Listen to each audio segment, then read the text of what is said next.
Hello, everyone. Welcome to another episode of Matters That Matter. I'm Simran and I'm in a conversation with my mentor, Susie Singh.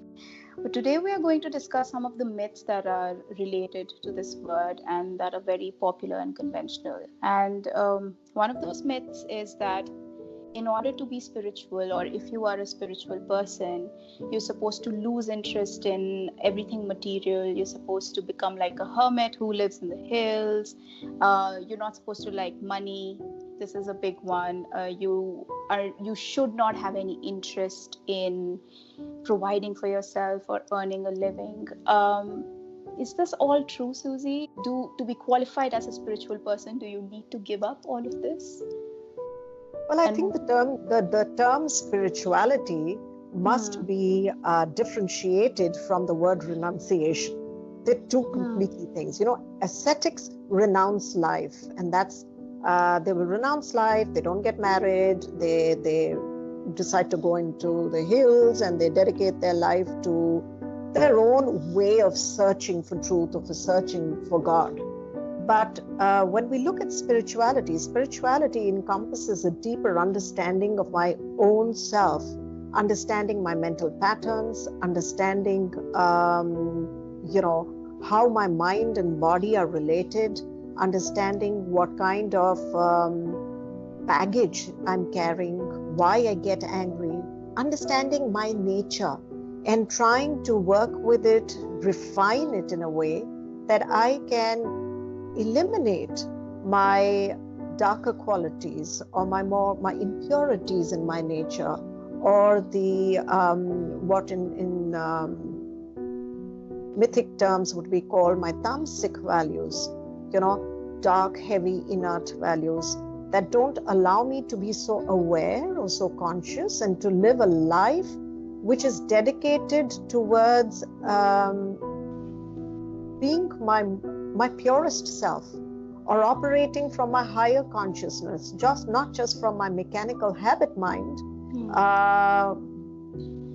but using my human potential to be able to think and distinguish between harmful habits and healthy habits, and to embrace healthier habits into my life.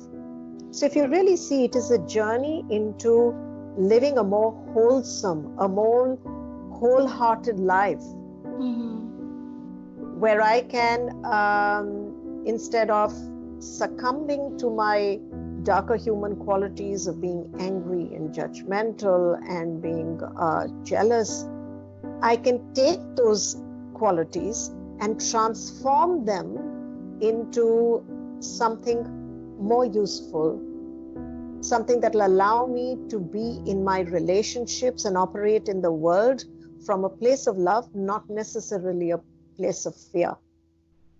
So if I were to put it in simple modern day jargon, it's a self-improvement program. It's a better version of me. It is not about running into the Himalayas and never having a family, or never driving a fancy car, or never wanting to live well.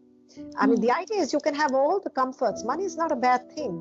Yeah. It's what money does to you that could lead you to unhealthy habits, right? So if you start clinging to money, and if you can't do without money, and if you're going to be shattered when you lose the money, and if it adds to your suffering, then its impact on you has been difficult. But if you have the money and you are honoring it and enjoying it, it's just another resource to make your life better. Yeah, absolutely. So spirituality or spiritual life is just another aspect of our lives that can be used to improve ourselves and to evolve as people.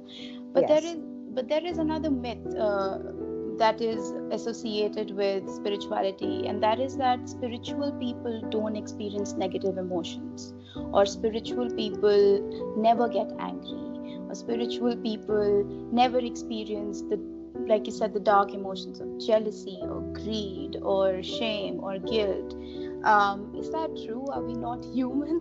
Well, there's nothing further from the truth, I can assure you that. I'll tell you what the difference is. When you engage in the practice of giving up your unhealthy habits, and when you become more aware and you don't give in to your instinctive mind, what happens is that you still become angry, but you can drop that anger faster. And as you become more and more skilled in that practice, after many years of angry, maybe that anger will come as a flash and pass that quickly in a matter of seconds. But in my own case, I still get angry. The difference is that if I look back about 10 years ago, I could get angry and sulk about it for days. Now when I get angry, I've given myself a target to be able to work with it and be done with it in a maximum of 30 minutes. Because I understand what that anger does to me. I understand what that anger does to the people that are around me, and I understand how it destroys the ecosystem. And I'm not invested in that anymore.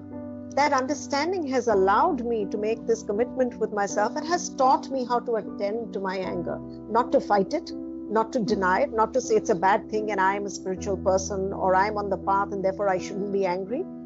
But I can see that Susie is angry now, and that some fear or some shame has got triggered in her, and that I need to attend to that. So just as I would attend to a crying baby, I attend to that. And once I have attended to it, I'm able to soothe it, and I'm not angry anymore. So more than the absence of emotions, it's about self-mastery. That's what the path teaches you. Absolutely. Okay. Thank you, Susie, for busting these myths for us. I hope you enjoyed this video. Write any questions or any myths that you've heard about spirituality down in the comments section, and we will see you soon. Thank you.